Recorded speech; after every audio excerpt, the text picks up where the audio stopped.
Okay, again, ladies and gentlemen, welcome to the Maine Criminal Justice Academy.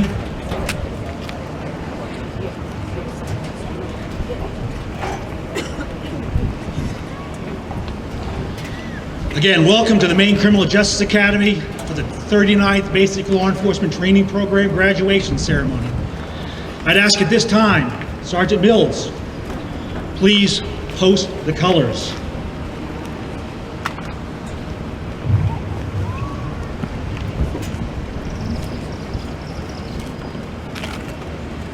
Ladies and gentlemen, when the colors are posted, please render the appropriate honors to the colors.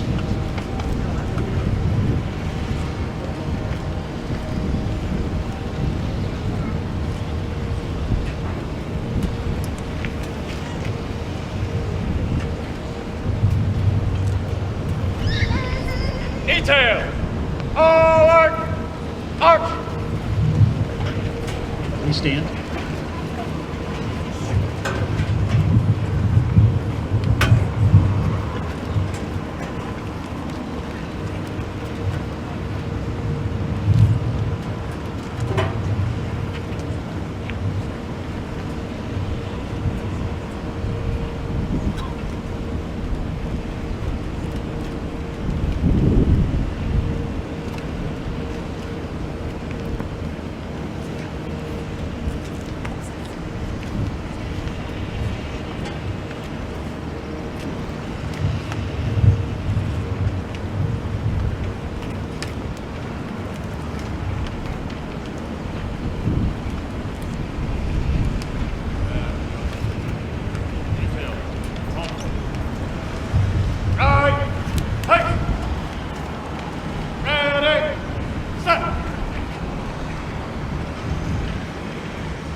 Ladies and gentlemen, the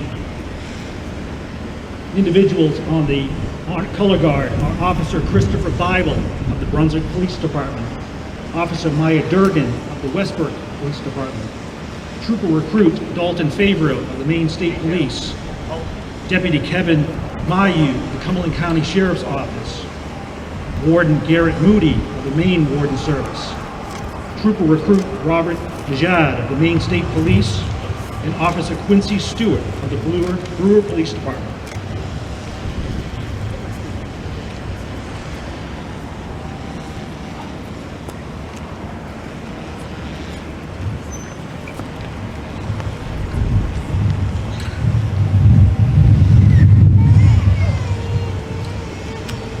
These officers represent state, local, state police, and county law enforcement with their hats or covers depicted on the stone monument on the parade deck to my right.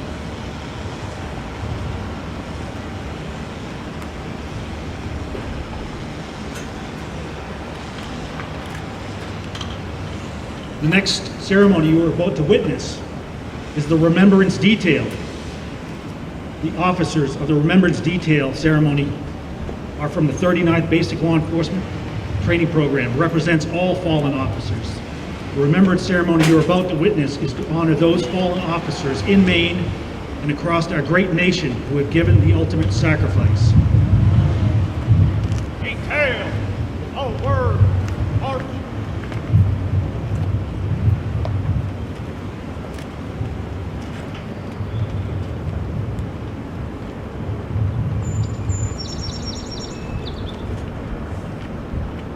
During the ceremony, I'd ask you to join us for a moment of silence.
Ladies and gentlemen, the detail assigned for the Remembrance Detail, again, to honor those who have given the ultimate sacrifice, are Trooper Recruit Jeremy Dwelly of the Maine State Police, Warden Madison Killian of the Maine Warden Service, Marine Patrol Officer Halen Cooney of the Maine Marine Patrol, Officer Isaac Labonte of the Sabattis Police Department, Officer Eric Sanborn of the Gorham Police Department, Ranger Terry Teller of the Maine Forest Service, and Deputy Gerald Winslow of the Lincoln County Sheriff's Office.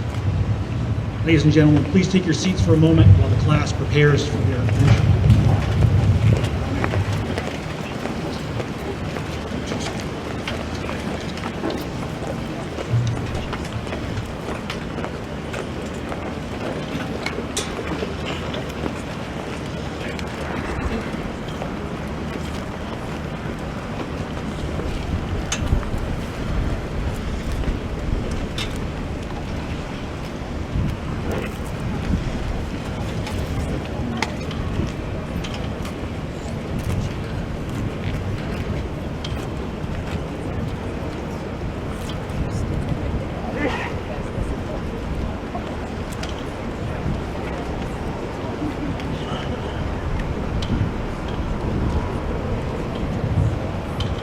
Ladies and gentlemen, please rise for the graduation ceremony of the 39th Basic Law Enforcement Training Program.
Ladies and gentlemen, that should remain standing.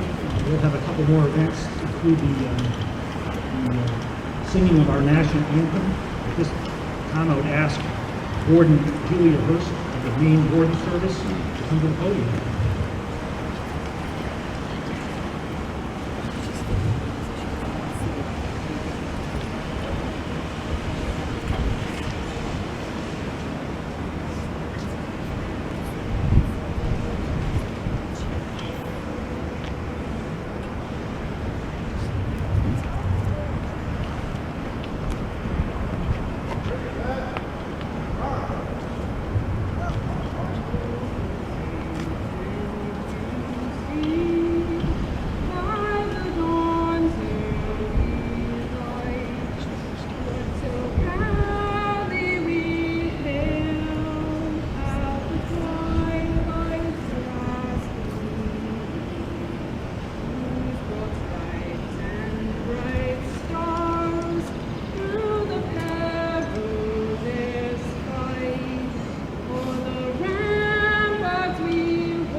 Ladies and gentlemen, the posting of the guidon is an important event for the class. It represents their class, and the flag will remain here at the Academy for the duration.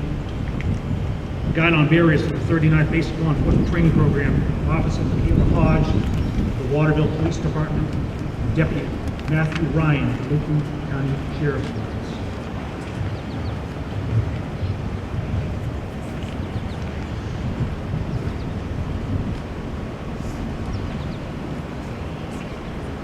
At this point, I would ask Officer Quincy Stewart of the Brewer Police Department to come to the dais. She is the winner of the combined practical skills and the class valedictorian. Officer Stewart will lead us in the class Pledge of Allegiance.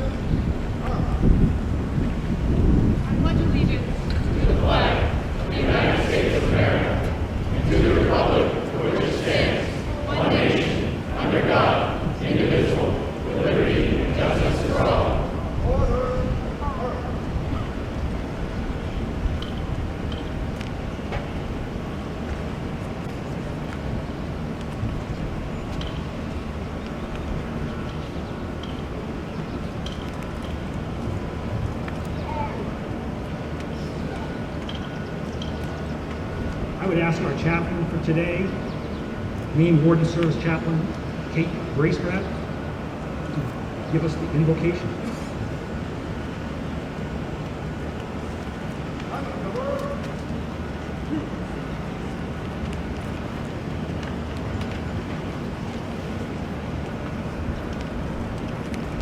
I heard the voice of the Lord saying, "Whom shall I send, and who will go for us?"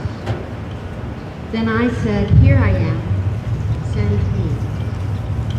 From the book of Isaiah. Will you join me, please, in a spirit of prayer?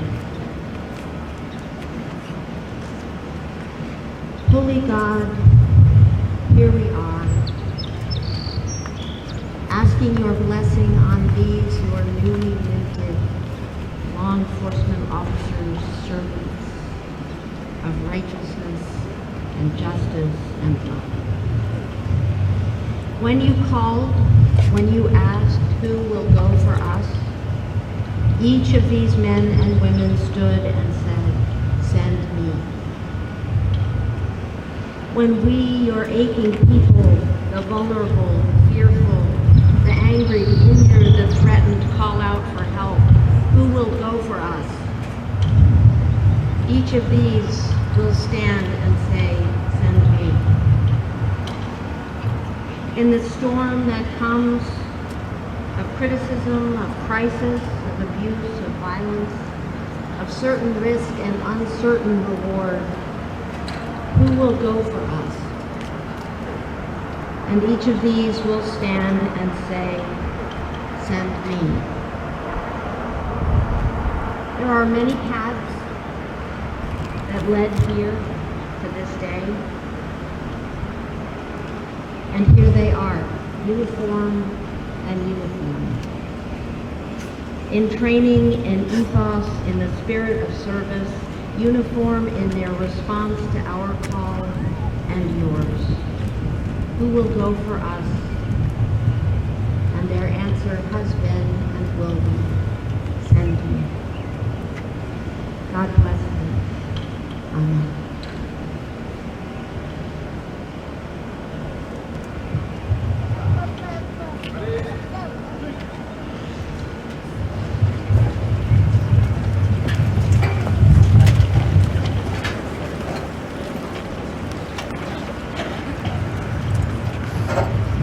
It's been a great day. Welcome. First, I want to take a moment to introduce the dignitaries of the Dais today and thank them for coming today to honor this class's graduation. First is my Commissioner of Public Safety, Mr. Michael Soschuk, representing the Department of Public Safety. Next to him is our training coordinator, Mr. David T. Roll, the training coordinator for the BLETP, and again, a person who's led this class throughout the program. Next to him is Chief Roland LaCroix. He's the chief of the University of Maine at Orono Police Department, and also represents the Maine Chief as the president of the Maine Chiefs Association. Directly next to him is Sheriff Troy Morton of the Penobscot County Sheriff's Office. He is currently the president and representing the Maine Sheriff's Association. Directly next to him is our Chaplain Kate Braystrap, and again, a wonderful guest and a terrific mentor for many people here at the Academy. Next to her is Colonel Daniel Scott of the Maine Warden Service. Again, a member of the Maine Warden Service and also a member of our Board of Trustees as an ex officio member. Directly next to him is Sergeant Lincoln Ryder of the Waterville Police Department, currently the Vice Chair of the Maine Criminal Justice Academy's Board of Trustees, and will be pinning the blue pins on the cadets today. And directly next to him is Colonel of the Maine State Police, Colonel John Cody, also a member of our Board of Trustees, and will be the salutee for the badges when they're being pinned today. I also want to recognize some guests in the audience. There's too many to list, many chiefs and officers around this state who've come here to honor you. I also want to recognize a few people here who've come. Two of our commissioners here. Commissioner Liberty is here, also a member of our board, and Commissioner Camuso, who's also here to represent the folks who are graduating here at the stage. Detective Seth Blodgett, who's a member of our Board of Trustees, and Dean Hanson from Husson College, who's also here, a member of our Board of Trustees. Welcome, and again, thank you for coming here today. It's certainly a great pleasure.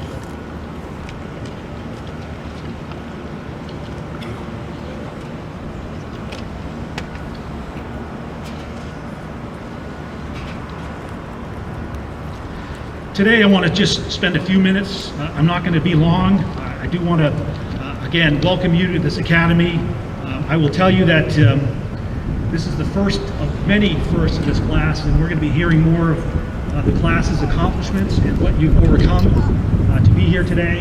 And it's truly a terrific day. This is the first time ever in the history of the academy that we've had a graduation ceremony here on the parade deck of our grounds, and we're certainly proud of our complex here, and so happy to see all of you here to welcome these cadets from their training and into the careers that they've chosen.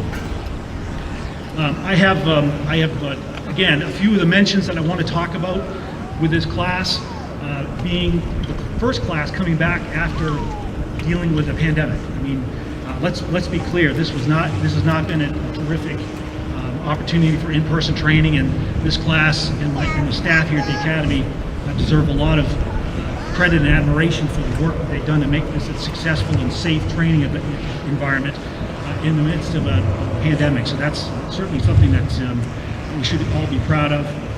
And again, having emerged from the pandemic, 3 weeks of online training and coming here in person and jumping in with both feet, you guys have done an amazing job, and I couldn't be prouder. But this couldn't happen, quite frankly, without some dedicated people. First of all, who are behind the scenes here at the Academy, and many of them that are standing in our midst to make this all happen.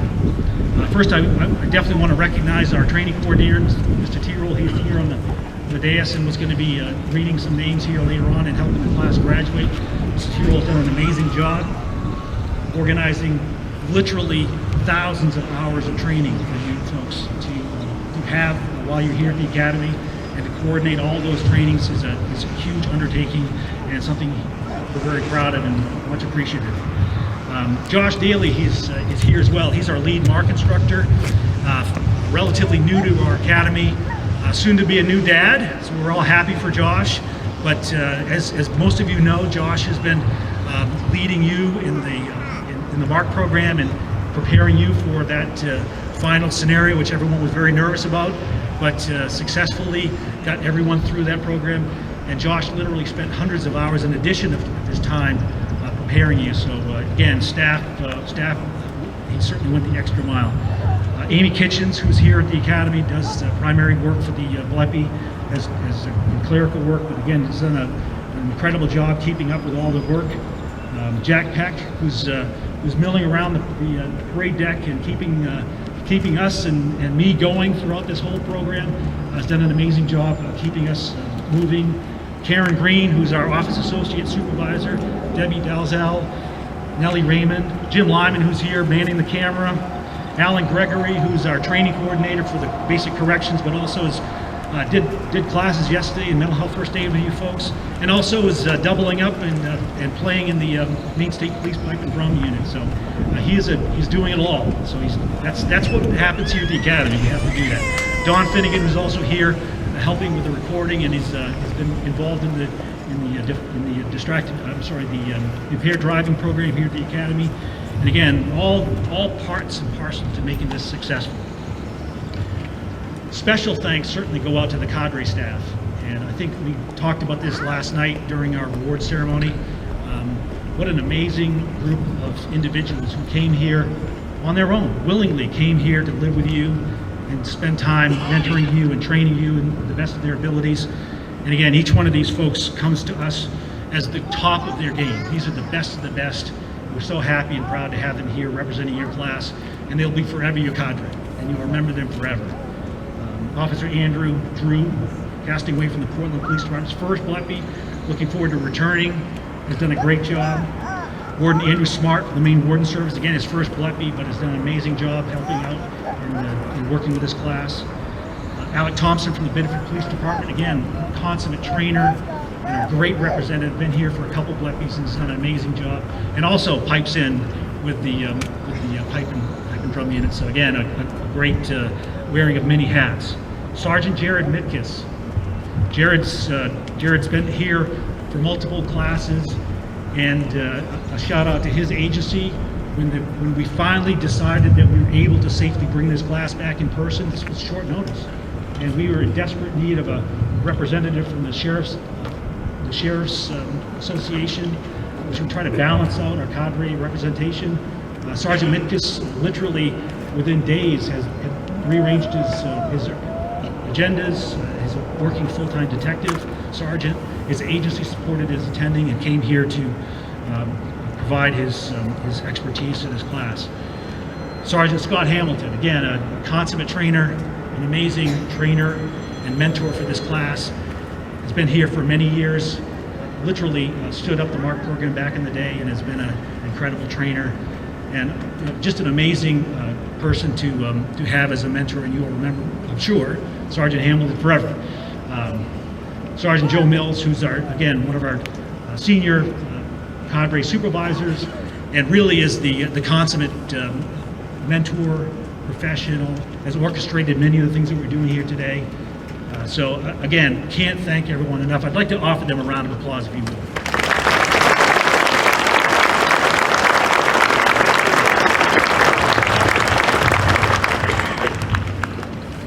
I also want to mention, and again, a great event that I certainly look forward to participating every BLETP is the families who are here, many of which came on Tuesday and spent half of the day with us and got an opportunity to meet the cadre and talk about life after the academy. But it was clear to me that this class has an amazing support system behind them that's going to propel them forward and keep them resilient through the challenges that they're going to face in their career. And again, the families who support these cadets are invaluable, and you are clearly going to be the glue that keeps these people together. The other individuals who are standing here, many in uniform, many have left their agencies to come here to celebrate with you today, are also the people who volunteer their time to come here to train. And those individuals do this without pay, without remuneration from the academy, but clearly for the reason and the sole purpose, and that is to train you and to make you a better, proficient officer. These officers who've chosen this profession decide not only to take the challenges on at their communities, but they also take the challenges to come here and volunteer their time. This academy would not run without them. We could not do it without their volunteer time. And my sincere and grateful appreciation for all the work you do. for those law enforcement officers who've helped this academy maintain its high standards and, quite frankly, a leader in the nation when it comes to law enforcement training. So, again, I want to thank you all for doing this. And as I close, and as I did last night during our award ceremony, my challenge to this class is to pay it forward, is to go to your agencies and become that consummate profession that I know you all can be. Learn your skills, learn your profession, and then ultimately come back here and train the next group of people who are going to be filling in your voids as you move through your career and you get promoted and you move on to your new challenges. I do challenge you to do that. It's important for you to recognize that these individuals behind us made sacrifices. I know you made sacrifices over these 18 weeks that you've been here, but I'm challenging you again to do this forward. So, again, without further ado, I'd like to again thank you all for letting me welcome you here today, and really appreciate the opportunity.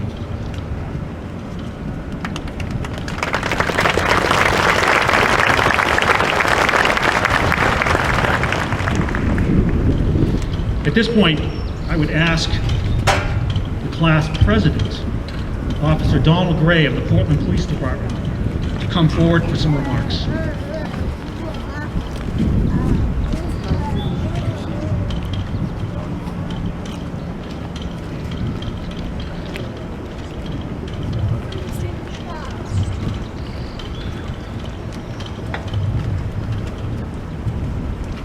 Commissioner Soschuk, Board of Trustees Vice Chair Ryder, Director Desjardins, distinguished guests, MCJA staff, family, and friends, thank you for attending today's ceremony.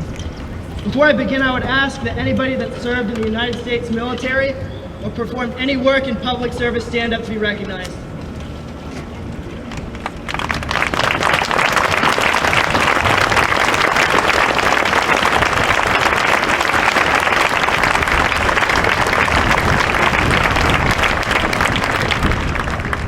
Thank you for your service. Family, friends, mentors, I'm sure I speak for the entire class when I say this day is just as much about you as it is us, although you may not be on stage. There's very few endeavors in life that are accomplished going it alone, and this is no different. So thank you for the support that you've given us in achieving this goal and the support that you give us each and every day. Thank you. So I don't have anything earth-shattering to offer this morning. I've often found that it's the small things that make the most profound impact. It's a smile and a nod at a passerby. It's seeing someone that's struggling and asking if they need help, and then actually helping them if they say yeah. It's talking to that little boy or girl that's stealing glances that see the police as a beacon of security or inspiration. It's choosing empathy and patience instead of frustration. Small acts of kindness not only immerse you in the community and make you a good steward of the profession, they make you more resilient. Positivity is a virtuous cycle. If there's anything that the last 18 weeks have taught us, it's that there's very little that we can control. We can't control the next call that we go to. We can't choose the people that we interact with, but we can choose how we react to it. Sound familiar? Good, good? Don't forget why you chose this profession. Fight every day against the stereotypical cynicism. Be someone that the community wants to interact with, and don't pass up the small opportunities to help the public. Okay, off the soapbox, I'd like to use the rest of my time to share the more unique qualities and experiences that we've shared as a class. Firstly, we have the most women to ever graduate from a BLETP.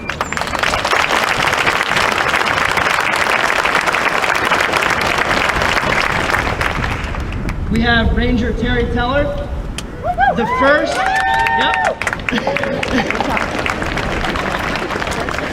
who's the first Maine Forest Ranger to ever graduate from a basic law enforcement training program.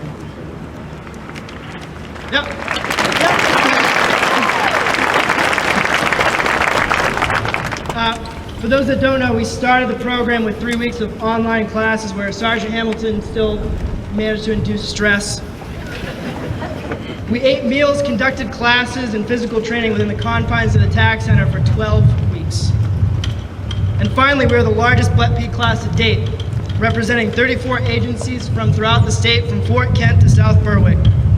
Despite our size, we came together as a class to share experiences such as watching the Jocko's Good video at least a dozen times, probably more, qualling at the range, late night karate, and early morning fun runs. A side effect of our size is the length of this ceremony, which I won't prolong any longer. I couldn't have asked for a better and more capable group of people to go through this training and enter this profession with. Thank you all again for coming out and supporting us.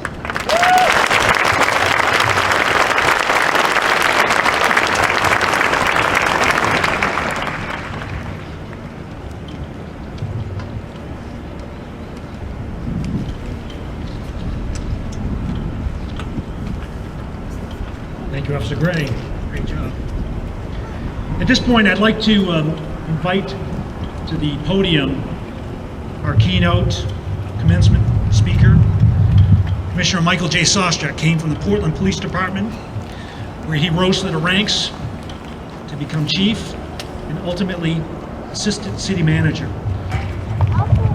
He took the calling to come to the Department of Public Safety as the commissioner.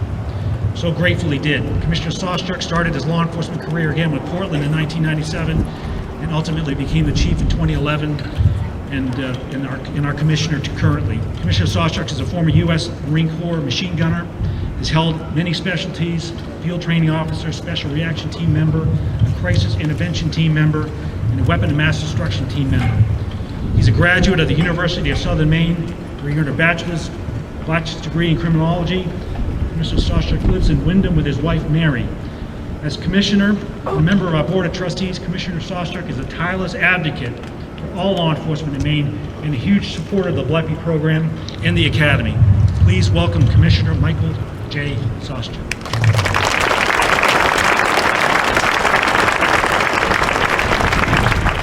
All right, well, good morning. Certainly an honor and privilege to be here today with all of you. I just want to ask if anybody knows where there's a cop. If you could do me a favor and point him in my direction after my speech. I've been threatened by close personal friends today who said if this speech is any longer than 2.5 minutes, I'm in trouble. So I don't want to do a report, maybe protection order or something, but I want to talk about options. So if you could come up and see me afterwards, that would be outstanding. So in all seriousness, really, it's an honor and a privilege to be here. You know, one of the things that I was excited about coming up to Augusta in a commissioner role was this opportunity to work more hand in hand with the Maine Criminal Justice Academy and work certainly with Director Desjardins, Deputy Director Peck, and their entire team. And when you have an opportunity to work with folks that are brand new to their profession, whatever that profession happens to be, I think that's a special opportunity. And for us, in the state of Maine, we are incredibly blessed. I'll put this academy and our staff against anybody in the country. So thank you very much for all that you do. And thank you for allowing me this opportunity, Rick, to come up and speak with this class today. I think I say this on a regular basis, but public speaking 101 is never waste an opportunity at a microphone to say thank you to people.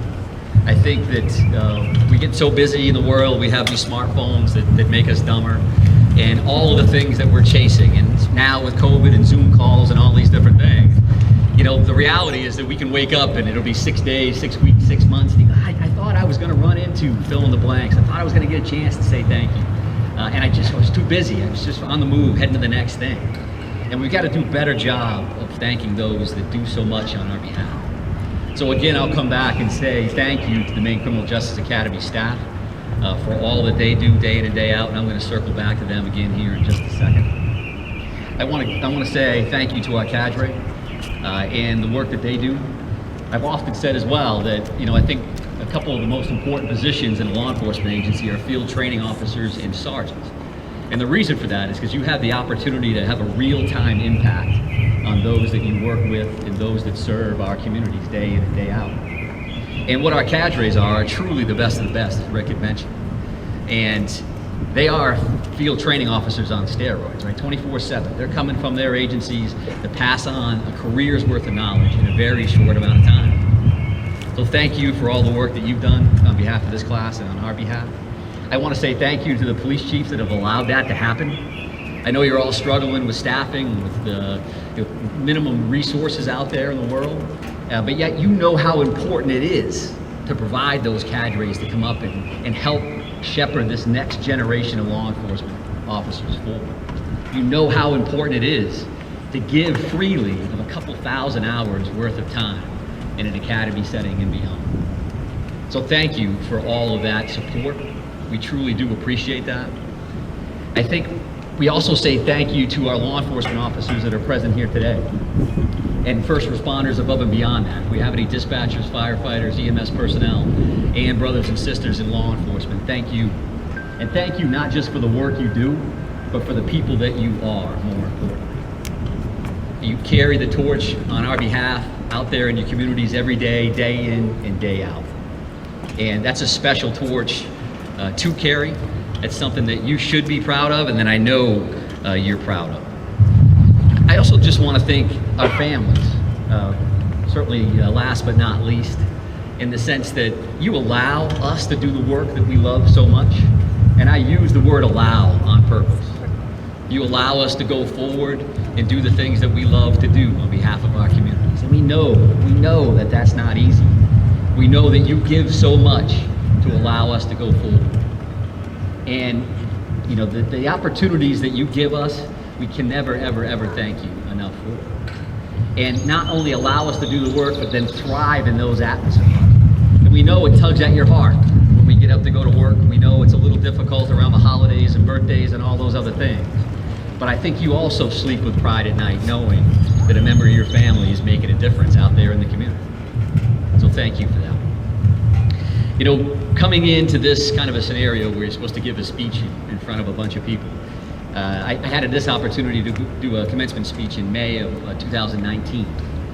And I can tell you that kicking that thing off, I was like, I'm not a Gettysburg Address kind of guy. That's kind of not my thing. So I came up with this 10 nuggets of knowledge deal, the little things that I thought were helpful to me that may be helpful to that particular class.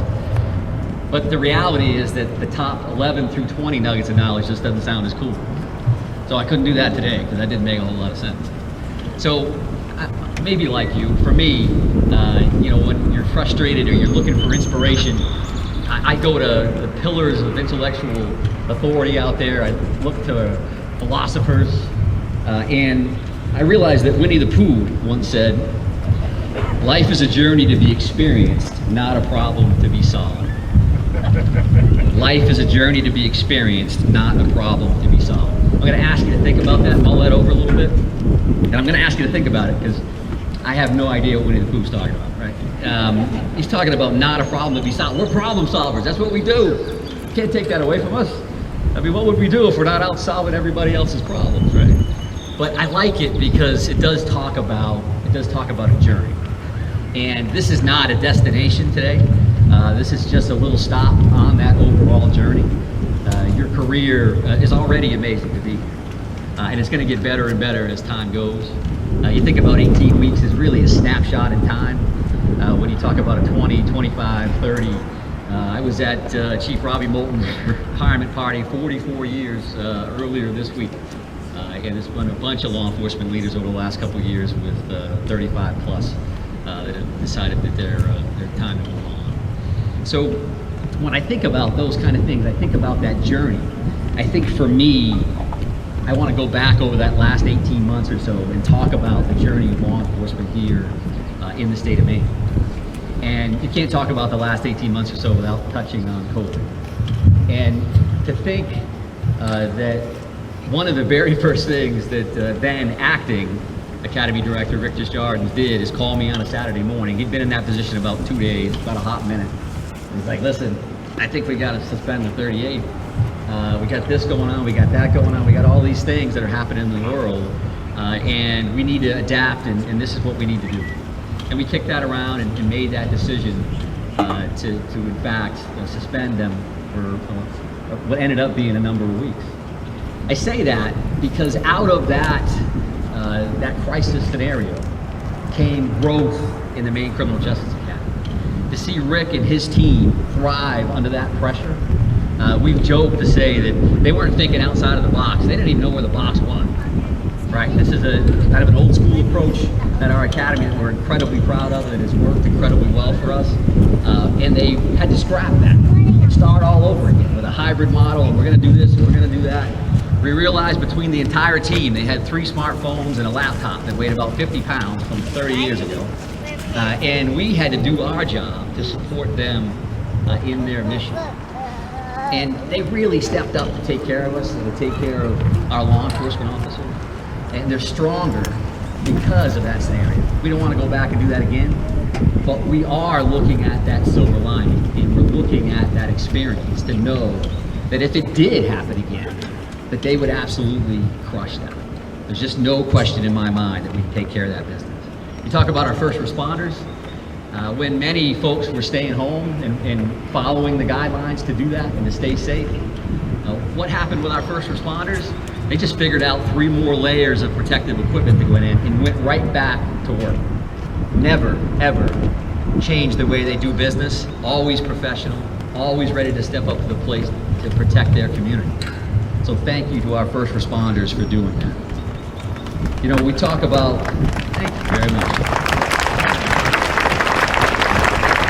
You know, out of COVID, one of the things that we ended up doing was DPS calls, statewide law enforcement calls once a week on the front end. We did about 50 of those over time.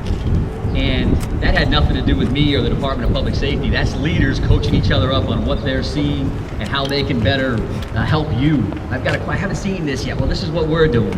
And we're stronger as an entity. We're stronger leaders because of that experience.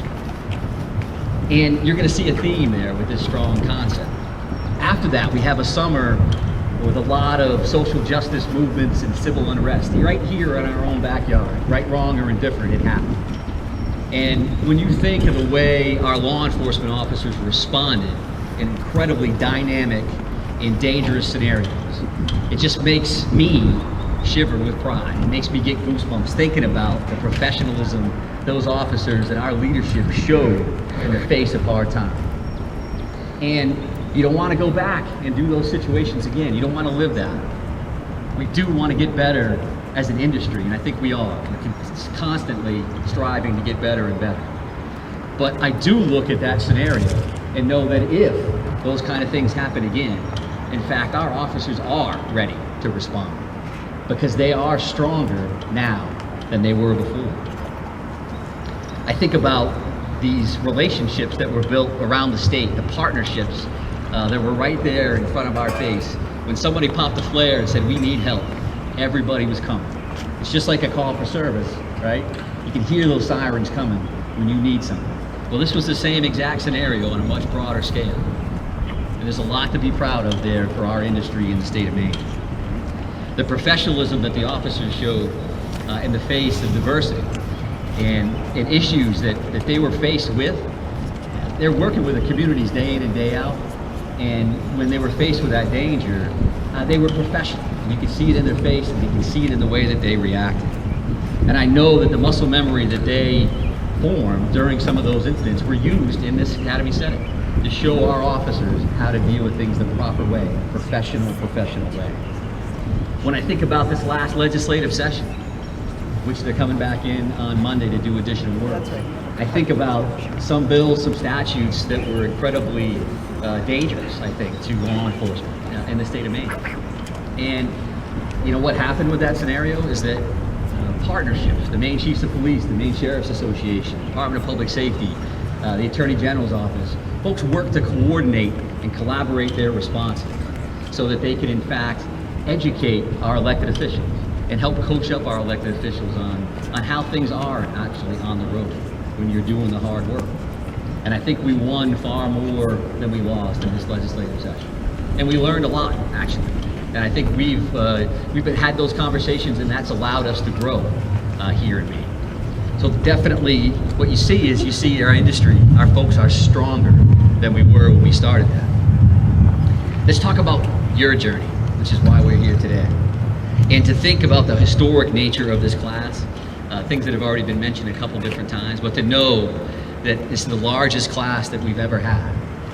A class on a normal session, whatever that is, is tough to put together, and folks work hard. But to realize that we have 67 graduates here today that have followed through with COVID protocols and all the other things that went along with that. When are we going to respond? When are we going to go? How many weeks of virtual are we going to do? What is that going to look like? Again, not only did you look at that as really a stressor in your world, but you looked at that as an opportunity to thrive, and you've done that. All I hear over and over again from the cadre here, from Rick and his team, is how well this particular class has responded in incredibly difficult situations. To have the most female graduates ever from the Maine Criminal Justice Academy. My wife is a retired Portland cop, and she couldn't be any prouder of that in this situation. You know, when we talk about the best of the best in our country, that's another one of those hallmarks. And we appreciate your commitment and your passion for the industry. We start talking about the first-time forest rangers, right? With the graduated for the full-time academy. That's amazing. And welcome, truly welcome. With all the hard work that you do, in many instances by yourself, out in the woods in that scenario, we're just glad and proud to have you here with us today. To have the first outdoor graduation, to think that we've gone through the number of graduations over the years, we've never had an outdoor deal. Seems strange to say thank you, COVID, but I guess this is one of the things that we gained out of that. And I know we creeped a bunch of cops out. Talk about a tizzy, right? They have a spot that they've been standing at next to the same person, holding up the same piece of wall for academy graduations forever, ever and amen. And now we've got them outside. They got to figure out where they're going to go, where they're going to stand. The whole thing was very complex for them this morning. But you can see the beautiful setting that we work in and that we're very, very proud of here at the Academy. So for the 39th, I guess I'll just close by saying we want to thank you. We want to thank you for caring enough about our calling to want to be involved. The given here is that you are talented individuals that could work anywhere and succeed in any setting, but you chose law enforcement, and you chose law enforcement here in the state of Maine. So thank you again for that commitment to our calling. Thank you for believing in your communities enough and loving your communities enough to know that they need your support, and you're going to be willing and able to step up to assist them. That heart and soul component is something that you could never, ever underscore. So you are stronger because of the experience that you have. Your communities are going to be stronger because of your presence. The profession of law enforcement as a whole is stronger because you're here to help us. So thank you for starting your journey with us.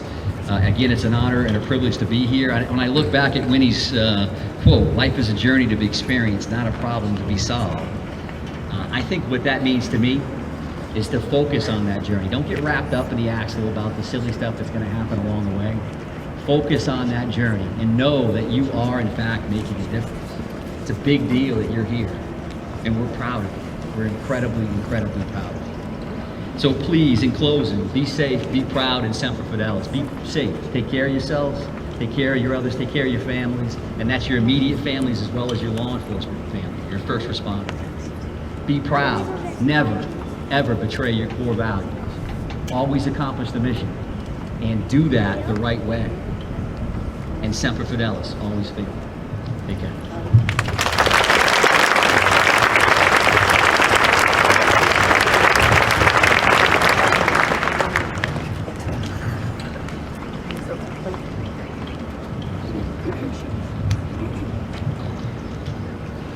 Again, thank you, Commissioner.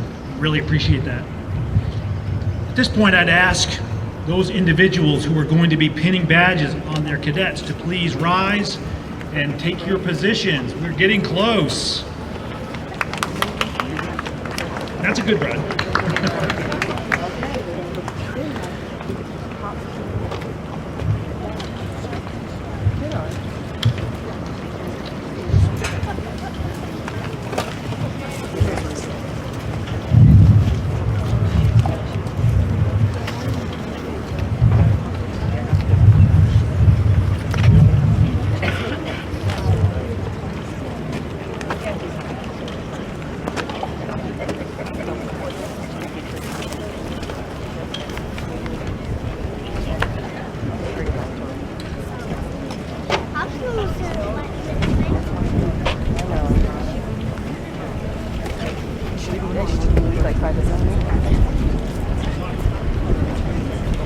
Okay, as we get our badge pinners assembled on our walkway toward the dais, I'll just say first of all that the significance of this event is profound, and it's something that we've done here at the Academy forever, is badge pinning.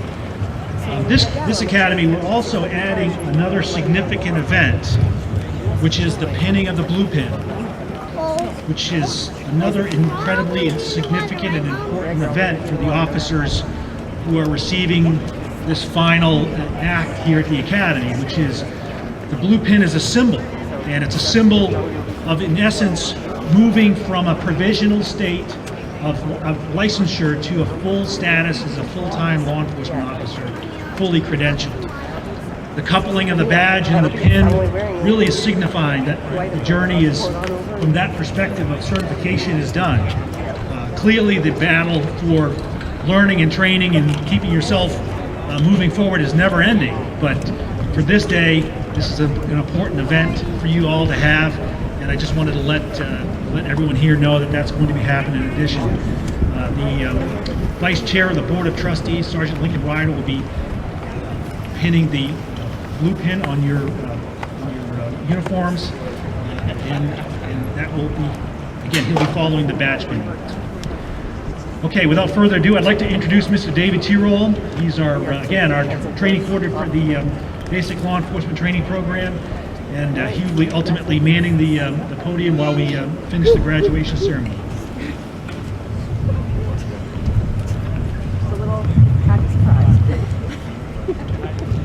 Sergeant Mills, could you please prepare the class for the pinning ceremony?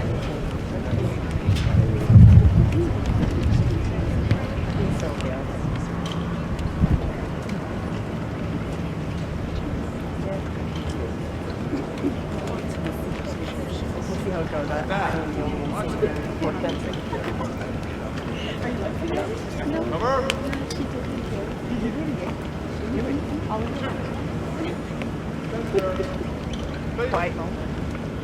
She dances like her dad.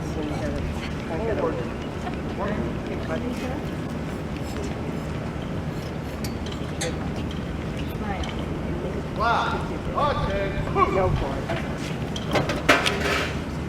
Number 2. Right. Take. Forward. March.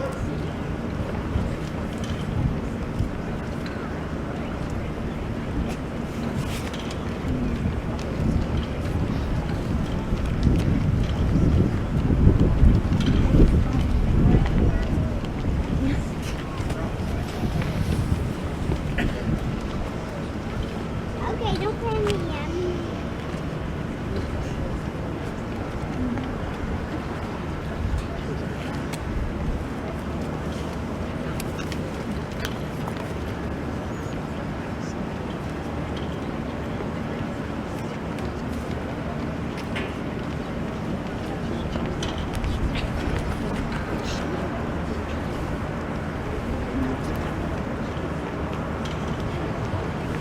Officer Jeffrey Ashelman of the Rockland Police Department. Pinning Officer Ashelman's badge is his wife, Elizabeth Ashelman, accompanied by Sergeant Andrew Redden of the Rockland Police Department. Go ahead.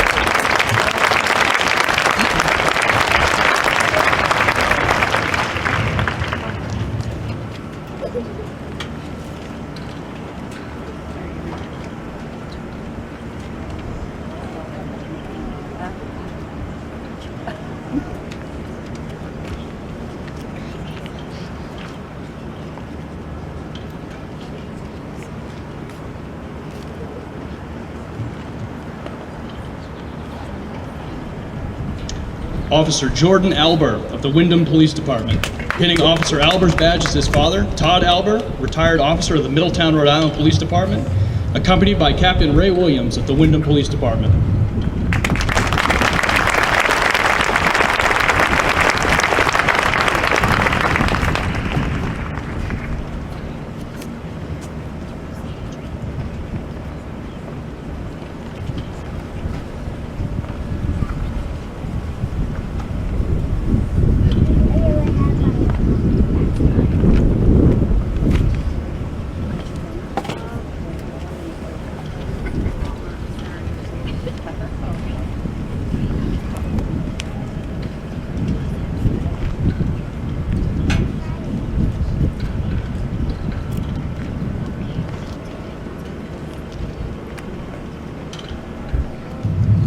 Officer Anthony Balco of the Westbrook Police Department. Pinning Officer Balco's badge is his father, Jason Balco, a former Cape Elizabeth police officer, accompanied by Monica Balco, his mother.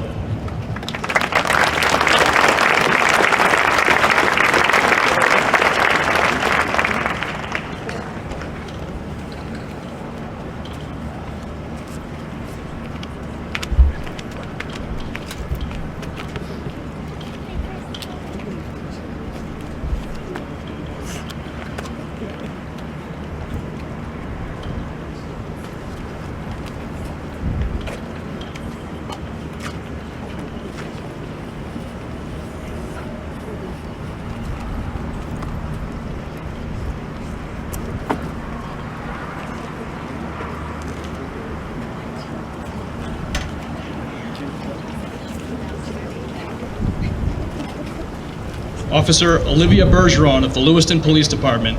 Pinning Officer Bergeron's badge is her chief, Chief Brian O'Malley of the Lewiston Police Department, accompanied by her mother, Susan Longchamps.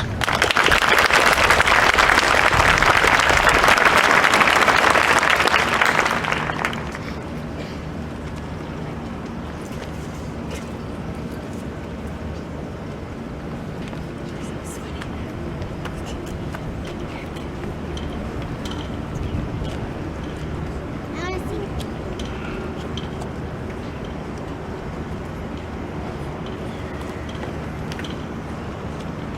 Can't believe it's gone.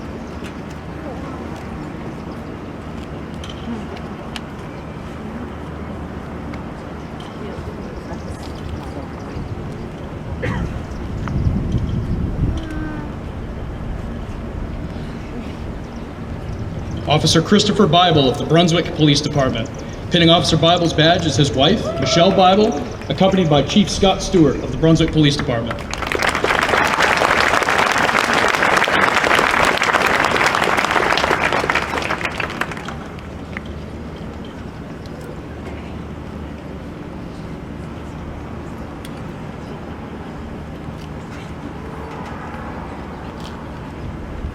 Family members are welcome to come to the front to take photos if they'd like.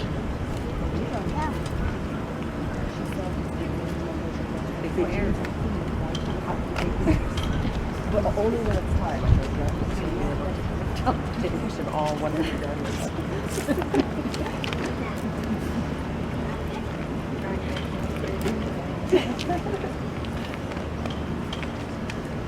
Officer John Burke of the Portland Police Department. Pinning Officer Burke's badge is his chief, Chief Frank Clark of the Portland Police Department, accompanied by his father, Howard Burke.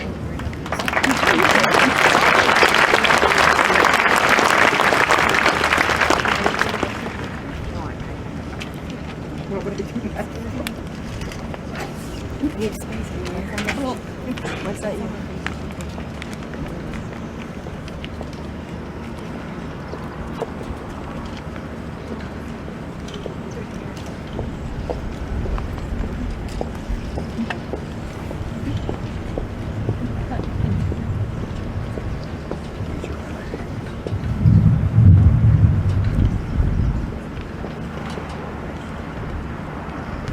Officer Robert Byrne of the Biddeford Police Department. Pinning Officer Byrne's badge is his grandfather, Gene Walker, accompanied by Chief Roger Beaupre of the Biddeford Police Department.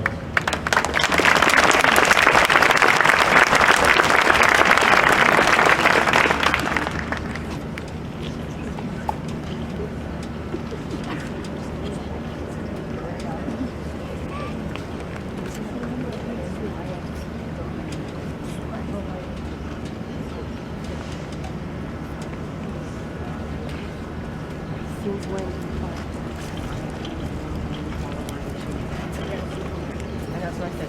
Maybe just two quick people. We're like standing on the wall.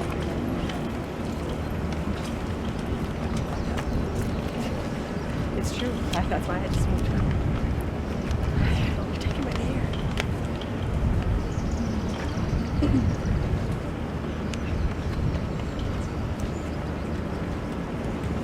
Trooper Recruit Gabrielle Chartier of the Maine State Police. Pinning Trooper Recruit Chartier's badge is her father, Renee Chartier, accompanied by her boyfriend, Trooper Jared Leonard of the Maine State Police.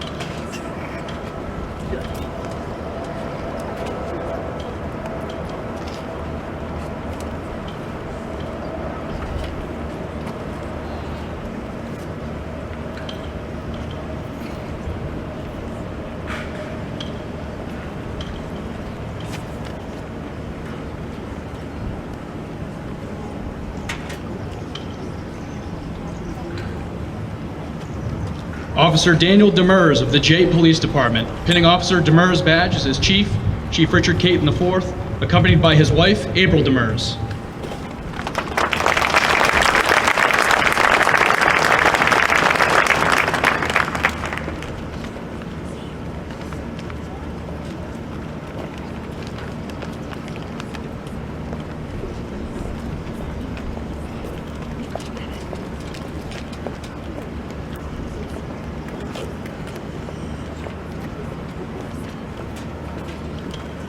What'd you say?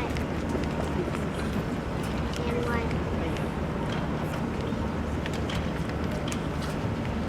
Officer Joseph Dighton of the Lewiston Police Department. Pinning Officer Dighton's badge is his Chief, Chief Brian O'Malley of the Lewiston Police Department, accompanied by his wife, Lauren Dighton.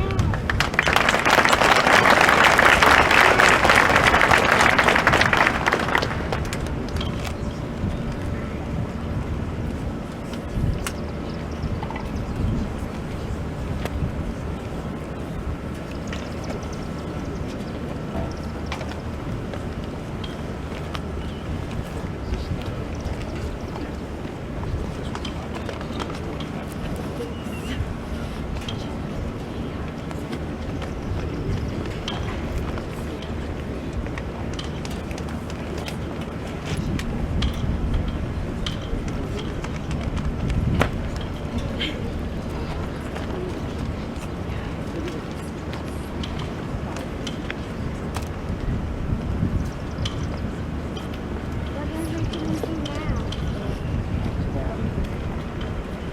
No, another one this. Officer Jesse Dow of the University of Maine Police Department. Pinning Officer Dow's badge is his wife, Sarah Dow, accompanied by Chief Roland LaCroix of the University of Maine Police Department.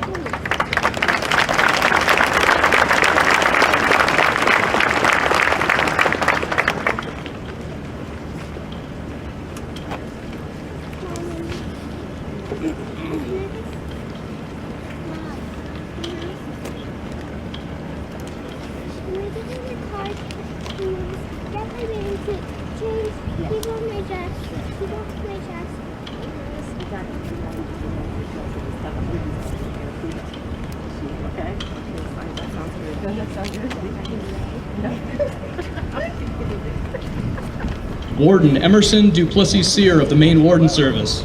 Pinning Warden Duplessis Sear's badge is Sergeant Luke Dyer, retired from the Van Buren Police Department.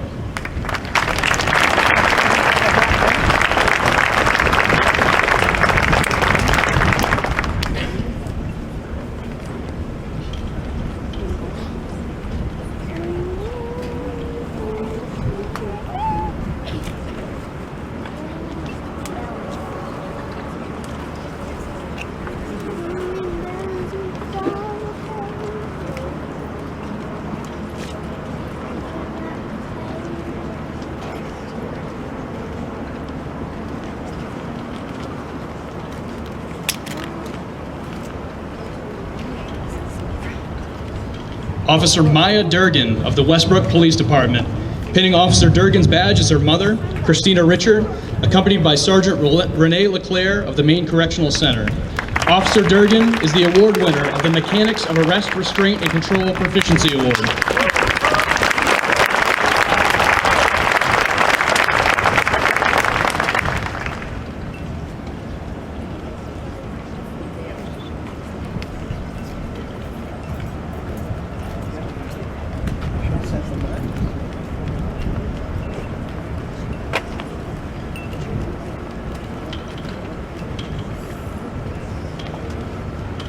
Trooper Recruit Jeremy Dwelly of the Maine State Police.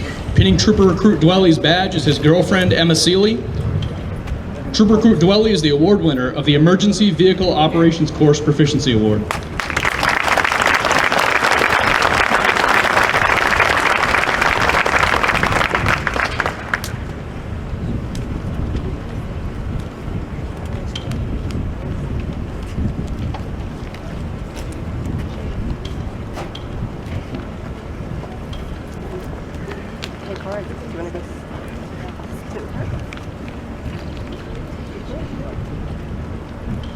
Officer Alexis Elston of the Maine Marine Patrol. Pinning Officer Elston's badge is Lieutenant Troy Dow of the Maine Marine Patrol.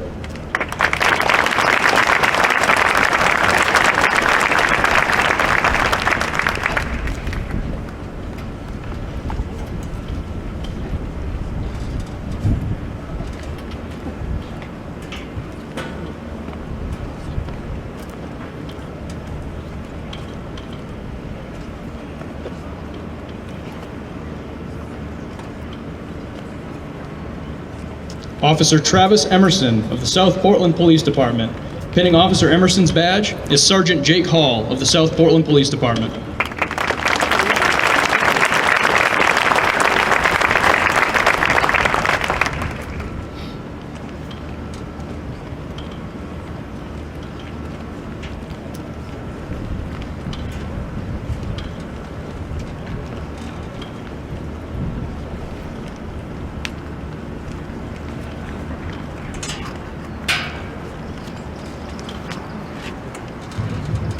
Trooper Recruit Dalton Favreau of the Maine State Police.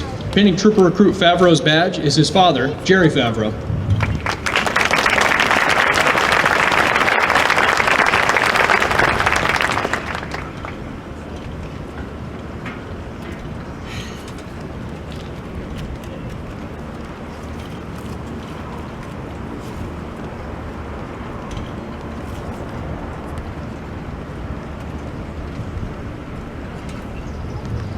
Officer Andrew Fitzpatrick of the Brunswick Police Department. Pinning Officer Fitzpatrick's badge is his wife, Shannon Fitzpatrick, accompanied by Chief Scott Stewart of the Brunswick Police Department.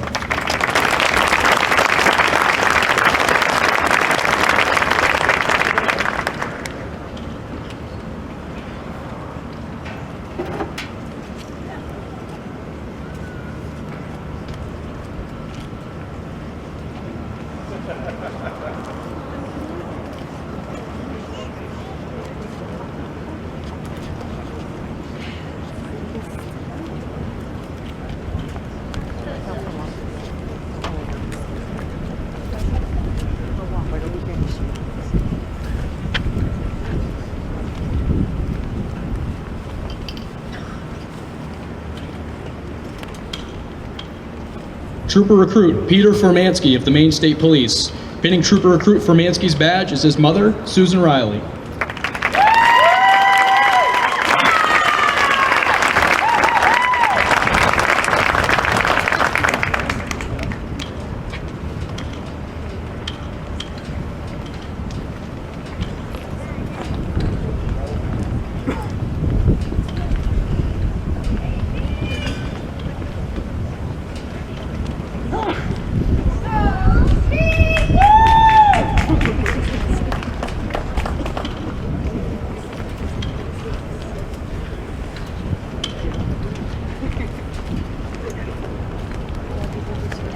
Trooper Recruit Cameron Fowler of the Maine State Police. Pinning Trooper Recruit Fowler's badge is his mother, Kathy Pennell, accompanied by his father, Brian Fowler.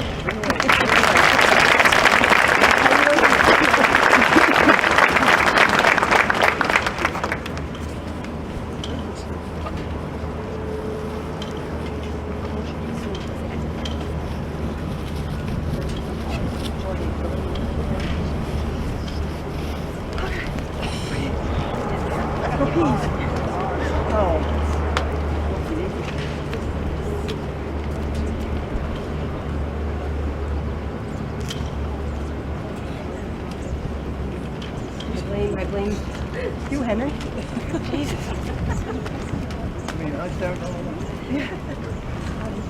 Trooper Recruit Mariah Gleaton of the Maine State Police. Pinning Trooper Recruit Gleaton's badge is her stepfather, retired Maine State Police Detective Richard Phippen, accompanied by her boyfriend, Army Specialist Joseph Dawson. Trooper Recruit Gleaton is the award winner of the Physical Fitness Proficiency Award, the Charles IV Howe the Charles IV Howe Award, along with the Randall Parsons Ironman Award, and has tied the overall women's physical fitness record with a 98.7%.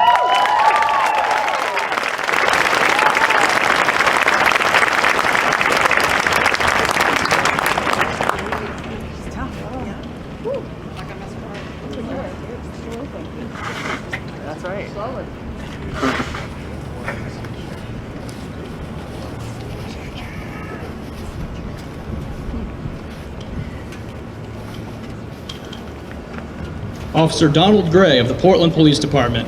Pinning Officer Gray's badge is his grandfather, retired Warden Sergeant Don Gray of the Maine Warden Service, accompanied by Officer Gray's father, Don Gray. Officer Gray is the award winner of the Professionalism Proficiency Award, the Frankie Poirier III Award, and is also the class president.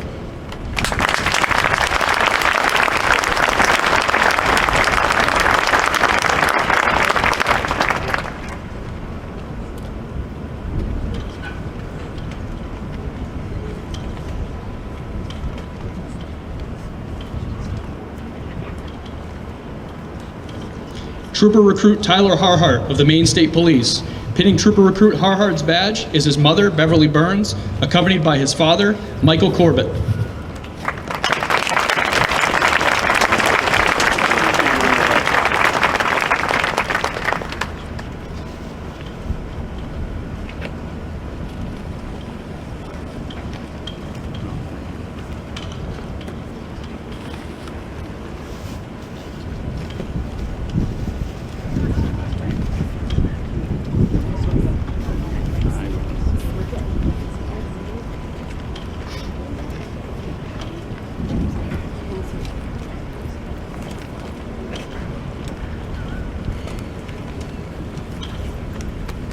Mama, can you go there and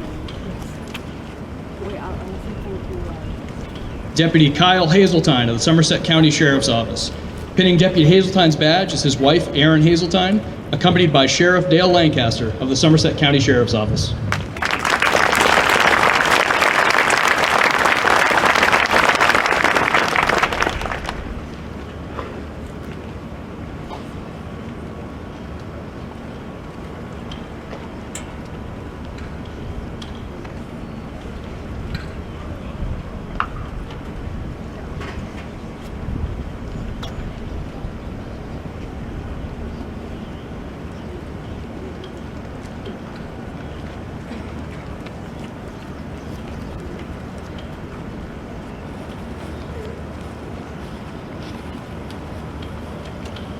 Officer Michaela Hodge of the Waterville Police Department. Pinning Officer Hodge's badge is her chief, Chief Joseph Massey of the Waterville Police Department.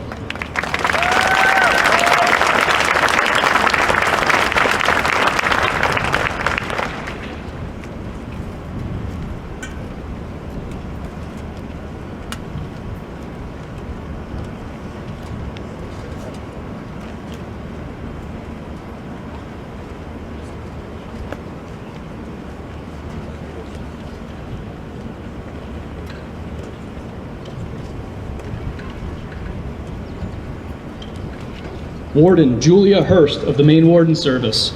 Pinning Warden Hurst's badge is her father, David Hurst, accompanied by her mother, Ave Marie Hurst.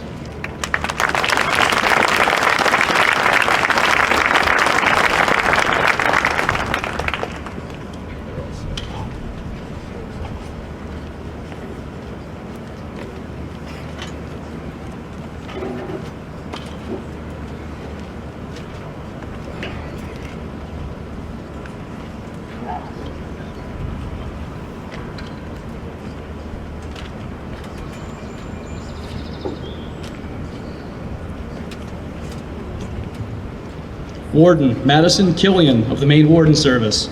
Pinning Warden Killian's badge is Warden Kim Bates of the Maine Warden Service, and also her mentor.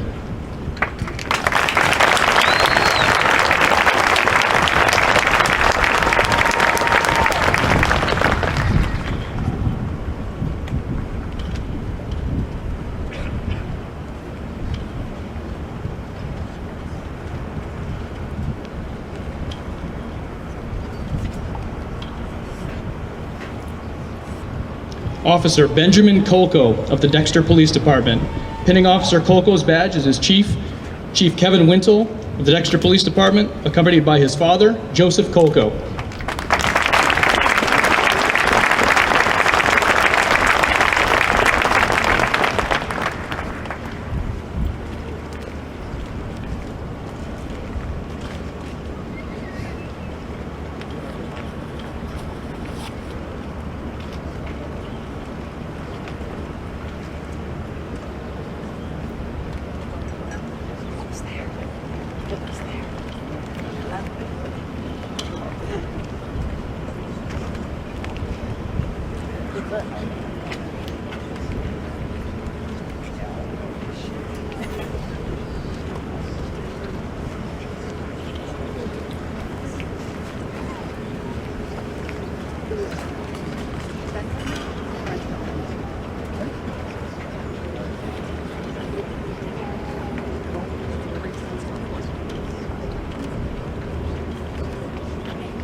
Marine Patrol Officer Kaylin Cooney of the Maine Marine Patrol. Pinning Officer Cooney's badge is Officer Melissa Russell of the Westbrook Police Department.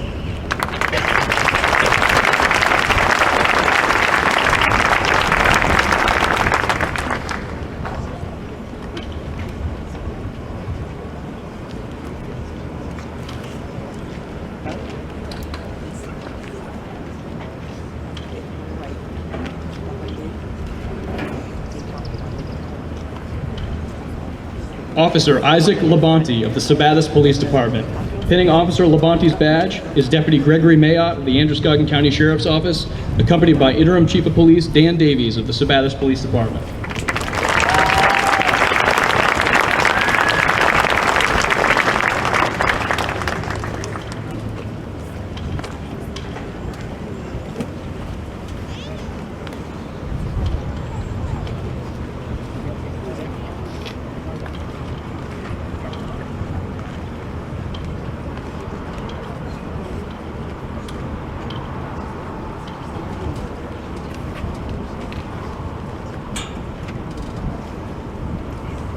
Officer Ryan LaRose of the South Berwick Police Department.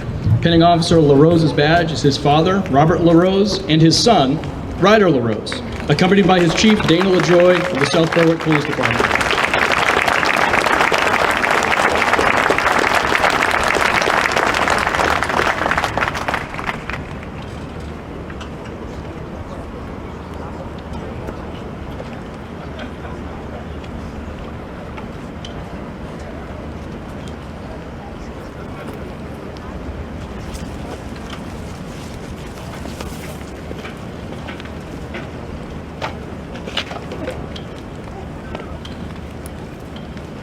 Joe?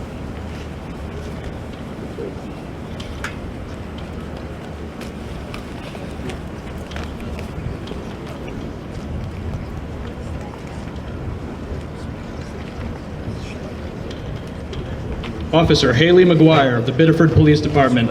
Pinning Officer McGuire's badge is her brother, Tanner McGuire, accompanied by Chief Roger Beaupre of the Biddeford Police Department.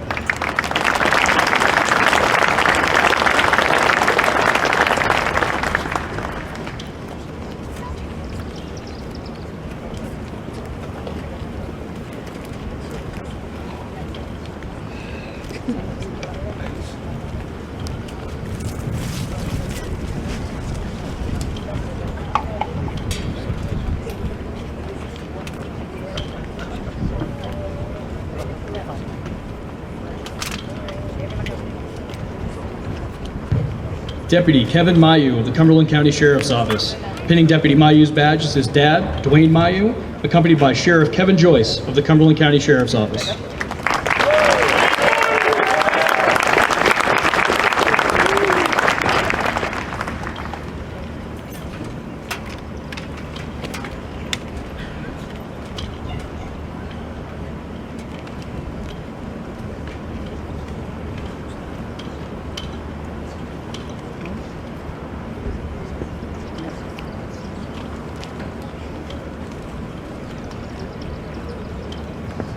Officer Tanner Mann of the Scarborough Police Department. Pinning Officer Mann's badge is his fiancée, Keely Arnold, accompanied by Acting Chief David Grover of Scarborough Police Department.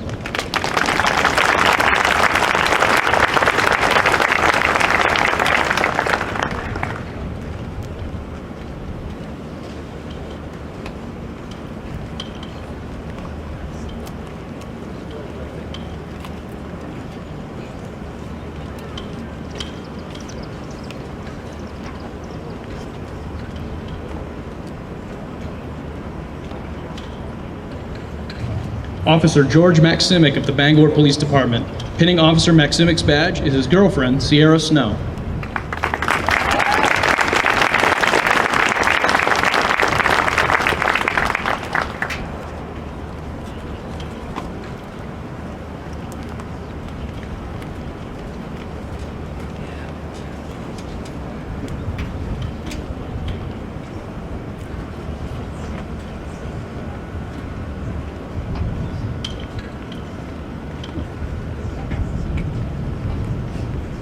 Officer Jake McAlinden of the Old Town Police Department. Pinning Officer McAlinden's badge is his son Griffin, accompanied by his father, Eric Willett.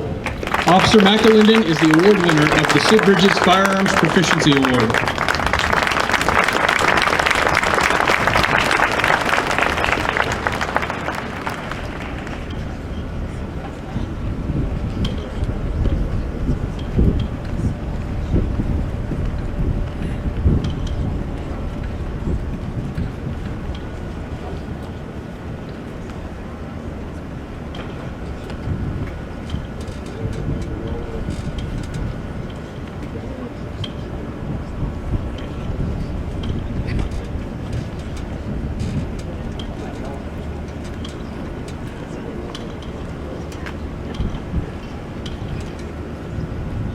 Great job, Griffin.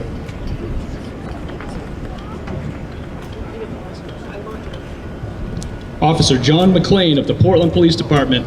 Pinning Officer McLean's badge is Chief Frank Clark of the Portland Police Department, accompanied by John's father, Terrence McLean.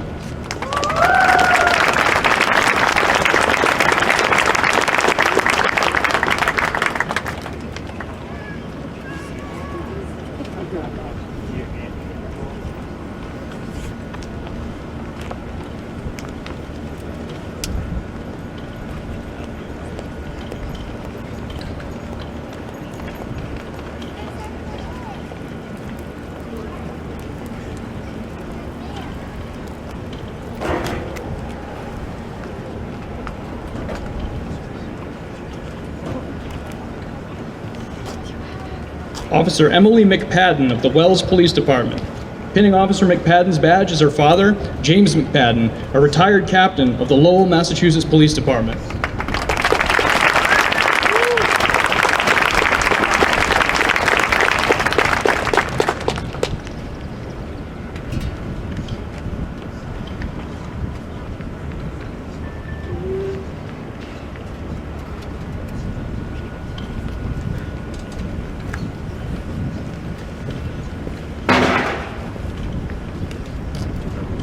Warden Garrett Moody of the Maine Warden Service.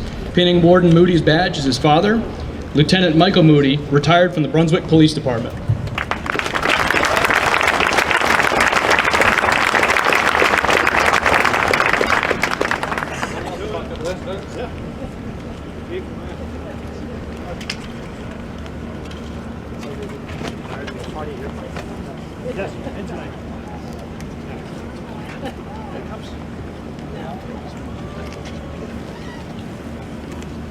Trooper Recruit Robert Najad of the Maine State Police. Pinning Trooper Recruit Najad's badge is his wife, Abigail Westover, accompanied by Maine State Police Detective Abby Shabbat.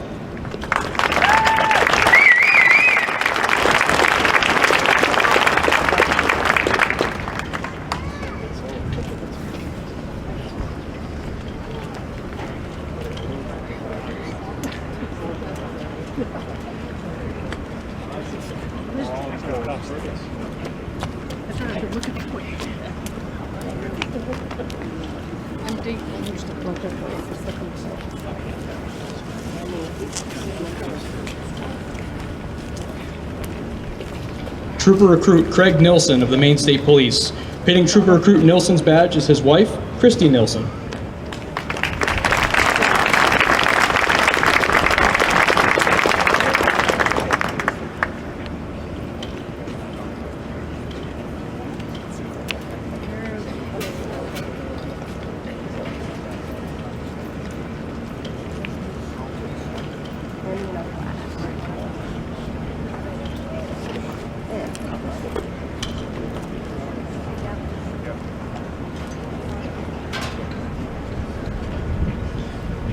Officer Daniel Patterson of the Orono Police Department. Pinning Officer Patterson's badge is his chief, Chief Josh Ewing of the Orono Police Department.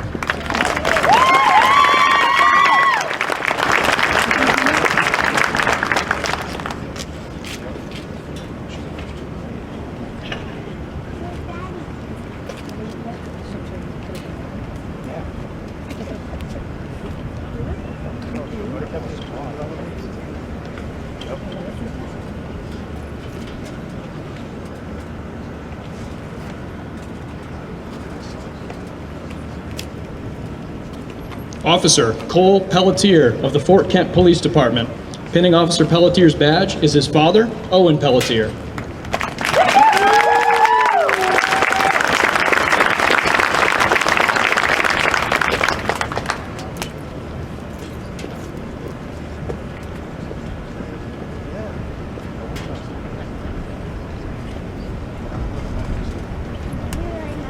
Doing pops.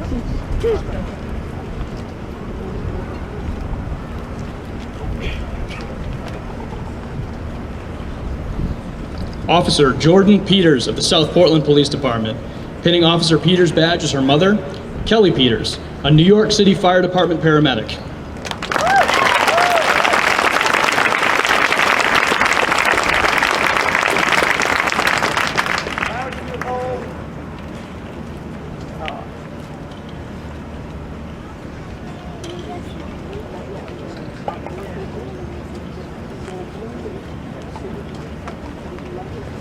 Trooper Recruit Andrew Peterson of the Maine State Police.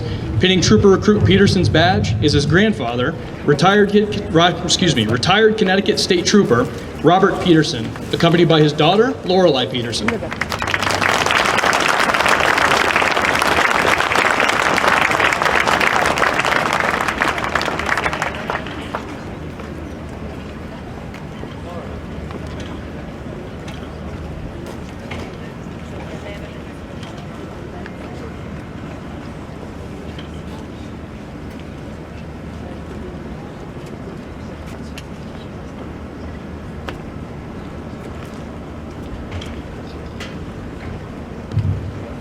Trooper Recruit Melody Lee Pinkham of the Maine State Police. Pinning Trooper Recruit Pinkham's badge is her mother, April Pinkham, accompanied by her grandmother, Erna Pinkham.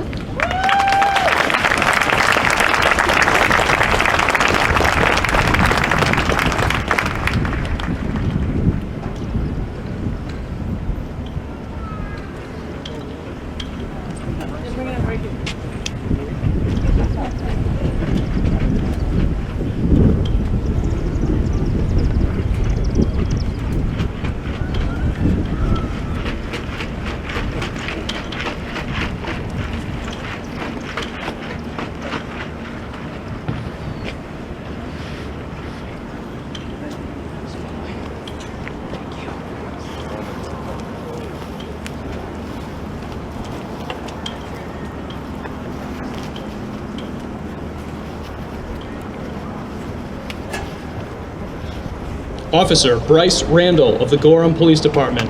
Pinning Officer Randall's badge is Lieutenant Dana Thompson of the Gorham Police Department, accompanied by Deputy Chief Michael Nault of the Gorham Police Department.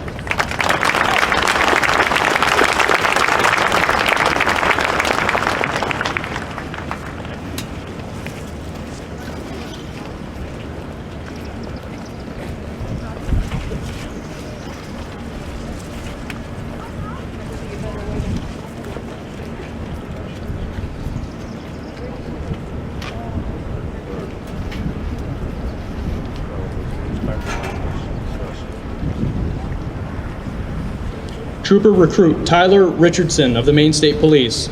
Pinning Trooper Recruit Richardson's badge is his daughter, Carter Richardson, accompanied by his fiancée, Marissa Hilton.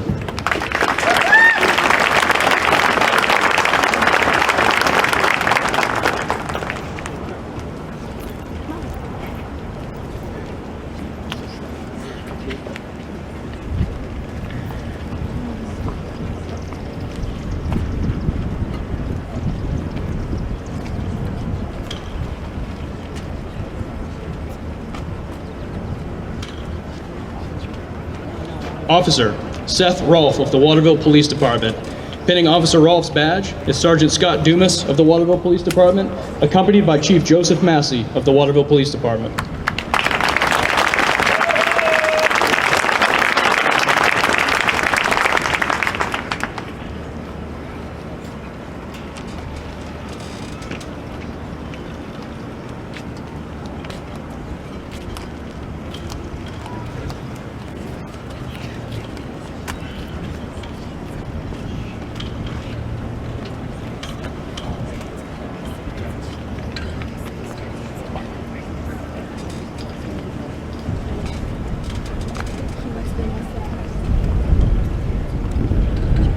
Officer Xavier Roman of the Lewiston Police Department. Pinning Officer Roman's badge is his chief, Chief Brian O'Malley of the Lewiston Police Department, accompanied by his mother, Sandy Roman.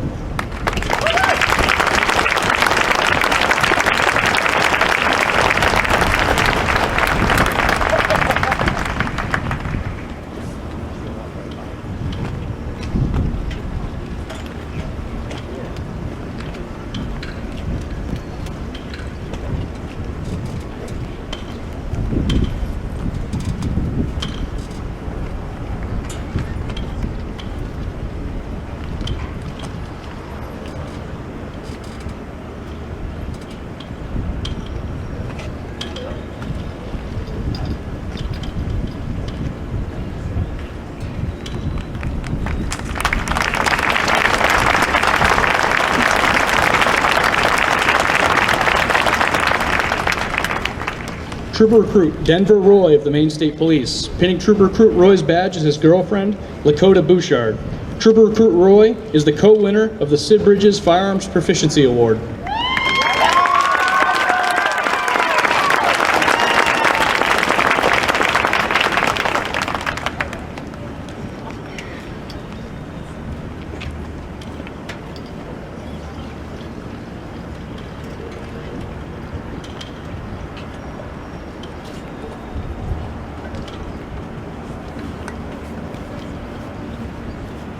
Deputy Matthew Ryan of the Lincoln County Sheriff's Office. Pinning Deputy Ryan's badge is his wife, Nicole Ryan, accompanied by Sheriff Todd Brackett of the Lincoln County Sheriff's Office.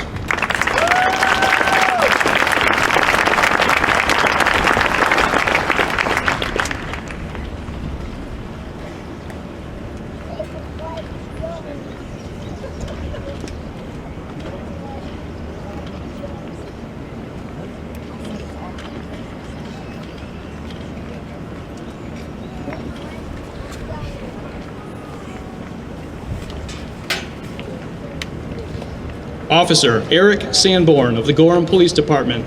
Pinning Officer Sanborn's badge is his stepson, Captain Manuel Arzate of the Tustin, California Police Department, accompanied by Lieutenant Dana Thompson of the Gorham Police Department.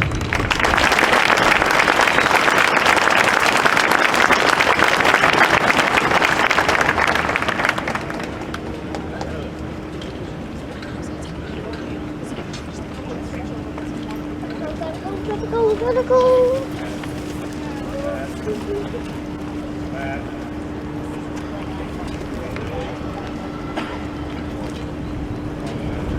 Officer Cameron Santiago of the Brunswick Police Department. Pinning Officer Santiago's badge is his brother, Army Specialist Trevor Santiago, accompanied by Chief Scott Stewart of the Brunswick Police Department.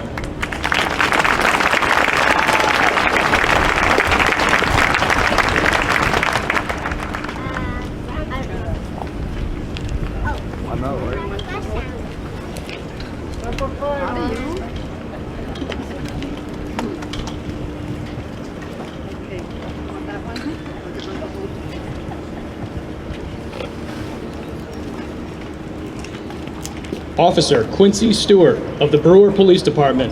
Pinning Officer Stewart's badge is her father, Byron Sanderson, accompanied by Chief Jason Moffett of the Brewer Police Department. Officer Stewart is the award winner of the Class Valedictorian James L. Handley Award and the Combined Practical Skills Proficiency Award.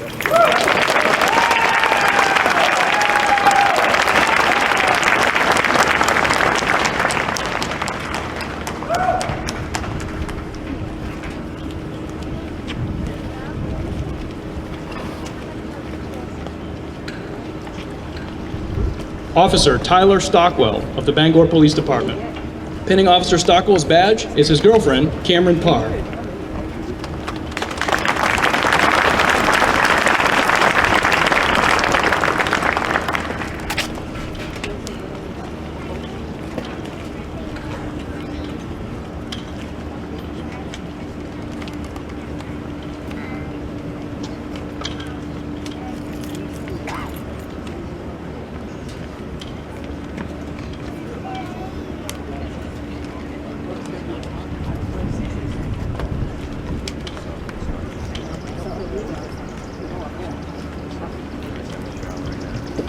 Forest Ranger Terry Teller of the Maine Forest Service. Pinning Ranger Teller's badge is her Chief Ranger, Colonel William Hamilton of the Maine Forest Service. Forest Ranger Teller is the award winner of the Academic Proficiency Award and, as mentioned, the first Forest Ranger to graduate from a basic law enforcement training program.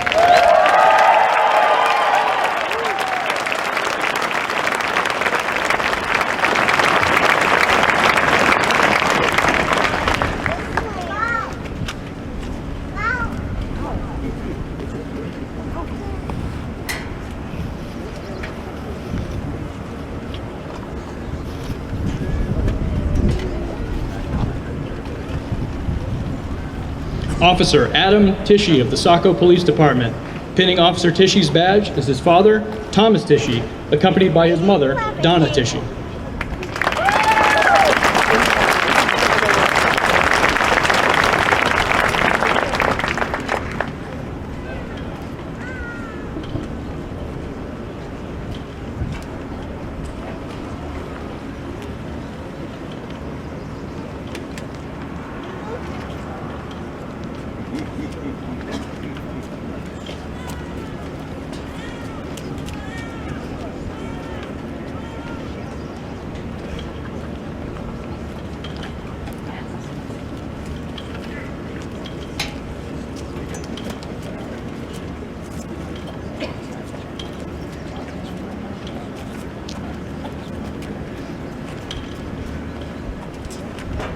Officer Zipporah Velasco of the Westbrook Police Department.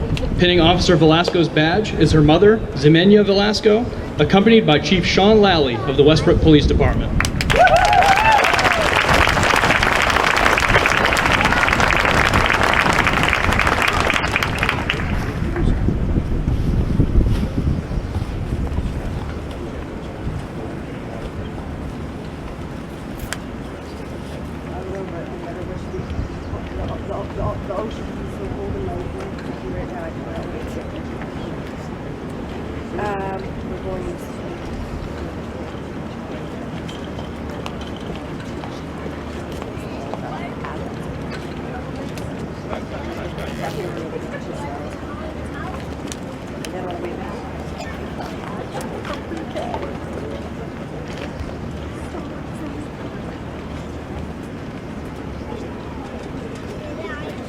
Officer Jacob Webster of the Portland Police Department. Pinning Officer Webster's badge is his father, retired South Portland Police Detective Sergeant Stephen Webster, accompanied by his mother, Deborah Webster.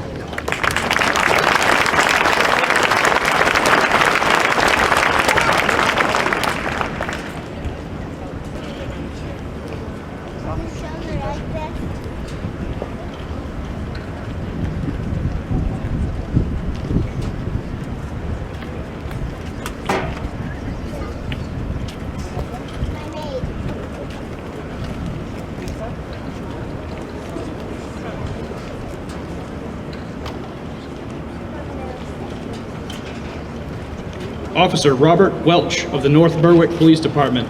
Pinning Officer Welch's badge is his Chief Stephen Peasley of the North Berwick Police Department.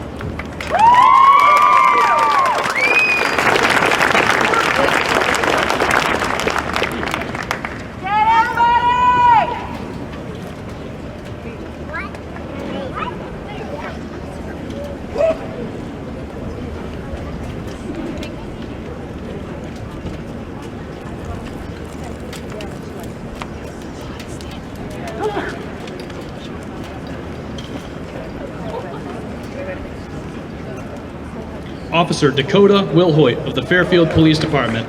Pinning Officer Wilhoit's badge is his wife, Catherine Wilhoit, accompanied by his father, Officer Nathan Wilhoit of the Wiscasset Police Department.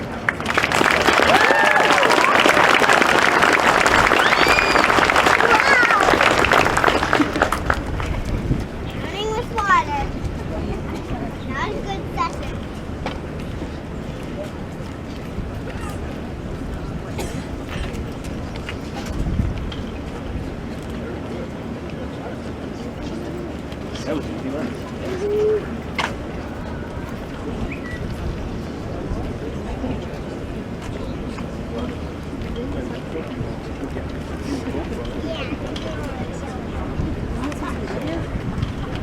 Officer Kevin Wilson of the Portland Police Department.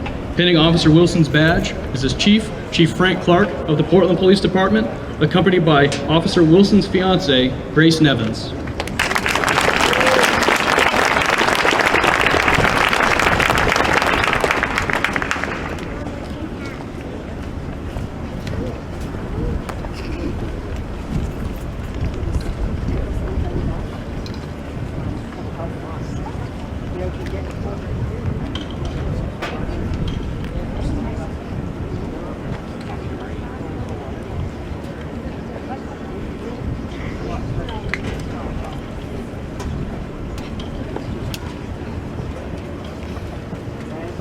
Officer Ryan Wilson of the Brunswick Police Department. Pinning Officer Wilson's badge is retired Lieutenant Todd Ridlin of the Brunswick Police Department, accompanied by Chief Scott Stewart of the Brunswick Police Department.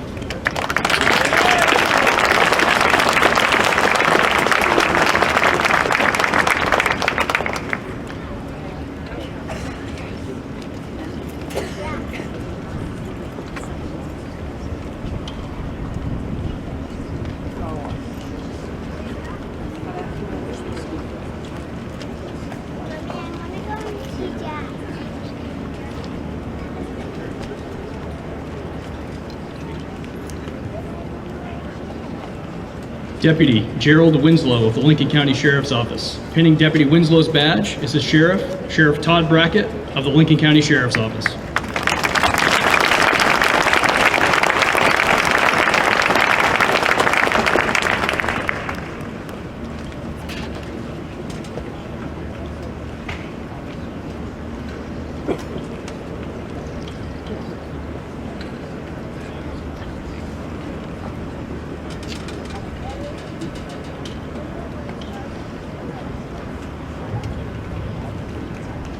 Officer Troy Worcester of the Augusta Police Department. Pinning Officer Worcester's badge is his mother, Jill Worcester, accompanied by his father, Darrell Worcester.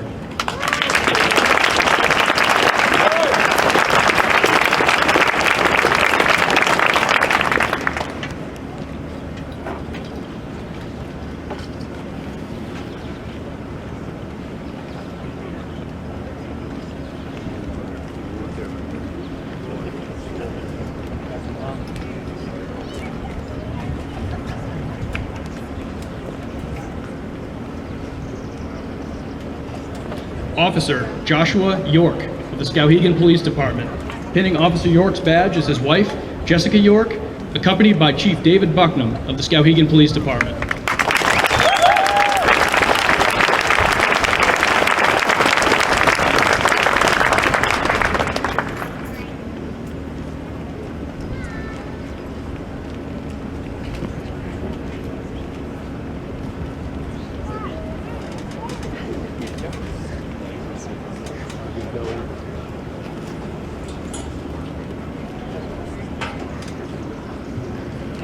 Before I leave the podium, I need to formally recognize Officer Maya Durgan of the Westbrook Police Department for setting a new female sit-up record with 64 sit-ups in 1 minute.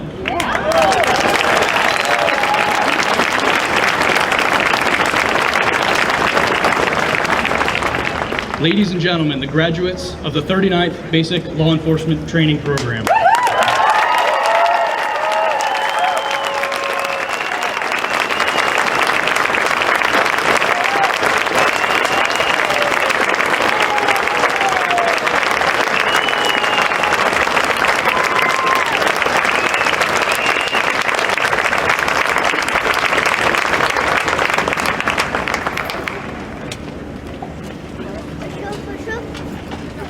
For sure. Sergeant Mills, prepare the 39th Basic Law Enforcement Training Program for their acceptance. Class. Cover. 2. Stab. Open.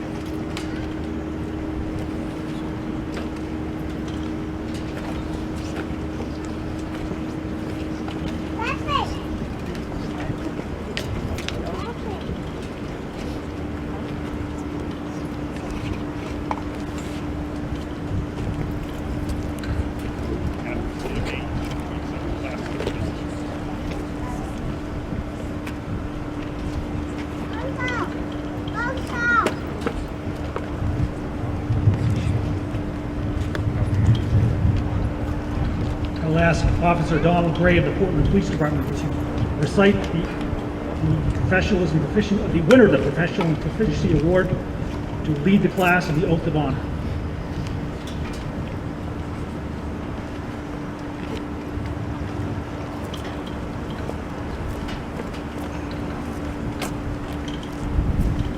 The Law Enforcement Oath of Honor.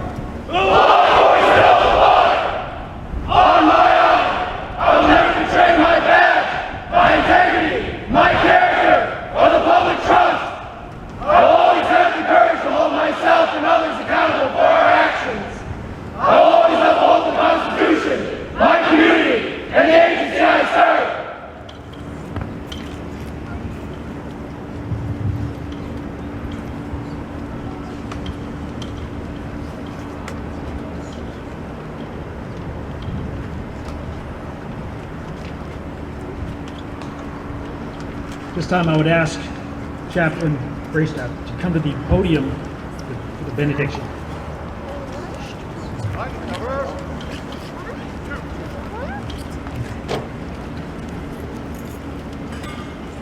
2. Will you join me once more in prayer? Dear God, we thank you for this day and this gathering, for the faces of our family members, friends, and neighbors smiling. We know there will come a day when it will be ordinary to gather with our faces uncovered, but for today it is a joy, and we know it. We thank you for the gifts of love, courage, intelligence, and honor with which each of these, your graduates into new service, have been so richly endowed. Thank you for their families and friends, for the support given thus far and the support they will continue to provide. And thank you for the presence of children today, and for the prayers we heard them utter spontaneously as children do. I heard a clear one that said, Dada. And I'm not sure I could say it any better myself. Thank you, God, for the good hearts, the vigor and passion of the staff and the cadre. What they do might not look like love, but let us now today acknowledge that from bag drill to graduation, love is what it is. We are on to you, cadre. God bless you. And bless all the law enforcement officers gathered here, this beautiful crowd of witnesses, to see this long-awaited moment, welcoming new comrades into the honorable tradition of Maine law enforcement. Bless them and bless all Maine law enforcement and all America's law enforcement today. We won't ask you, God, to keep them safe, for safety is not what they seek.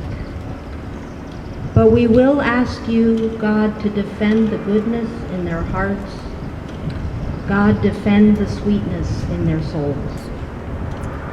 And allow them, each of them and all of them, to know deeply that they and their works are a source of great blessing to all the people of Maine and beyond. God bless you all. Congratulations. Amen.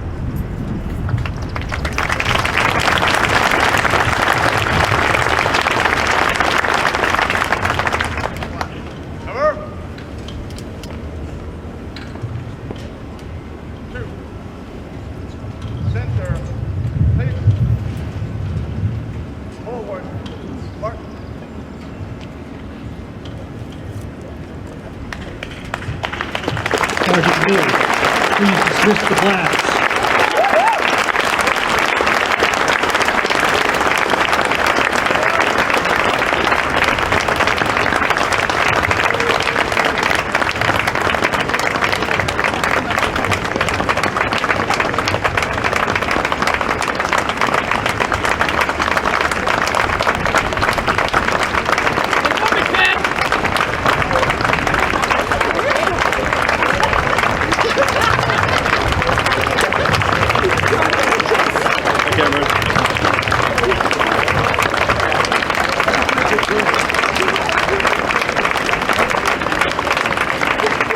Ladies and gentlemen, this concludes the formal ceremony.